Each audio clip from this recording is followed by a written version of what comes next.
السلام علیکم، welcome to our channel name Urdu by Adeel. آج کی اس ویڈیو میں ہم بات کرنے والے ہیں مہوش نام کے متعلق۔ مہوش کے بارے میں آپ کو تمام تفصیلات اس ویڈیو میں بتائی جائے گی، اس لیے آپ سے ریکویسٹ ہے لائک اور سبسکرائب ضرور کیجیے گا۔ سب سے پہلے اگر ہم اس کے معنی کی بات کریں تو اس کے معنی خوبصورت۔ اگر ہم اس کے تخلیقی زبان کے بارے میں بات کریں تو یہ ہندی زبان کا نام ہے جنس لڑکی۔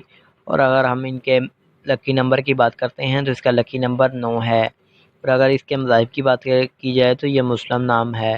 اگر ہم ان کے حامی نمبرز کی بات کرتے ہیں تو وہ ہے 1، 4، 7، 10۔ اگر ہم ان کے بہترین وقت کے بارے میں بات کریں یعنی اس نام والے کے لیے بہترین وقت کون سا مانا جاتا ہے تو وہ ہے 3 PM سے لے کر 5 PM تک۔ اگر ہم موافق دن کی بات کر رہے ہیں تو اس میں اتوار، منگل اور جمعرات شامل ہے۔ اگر ہم ان کے اصول زندگی کے متعلق بات کریں یعنی اس نام والے لوگ کیسے ہوتے ہیں تو آپ لیڈر بننا چاہتے ہیں، آپ چاہتے ہیں کہ لوگ آپ کے پیچھے چلیں اور آپ لوگوں کے ہیرو بنیں۔ اگر ہم موافق دانتوں کی بات کی جائے تو دانتوں میں تانبا شامل ہے۔ اگر موافق رنگ کی بات کی جائے تو سنہری، نارنجی، سرخ رنگ شامل ہے۔ اگر موافق پتھر کی بات کی جائے تو اس میں سبز قیمتی پتھر شامل ہے۔ اگر متمادل موافق پتھر کی بات کی جائے تو حقیق، احمر، حقیق، سنہری پخراج، سیاسی نمایاں پتھر شامل ہے۔ تو اگر ویڈیو پسند آئی تو لائک کریں اور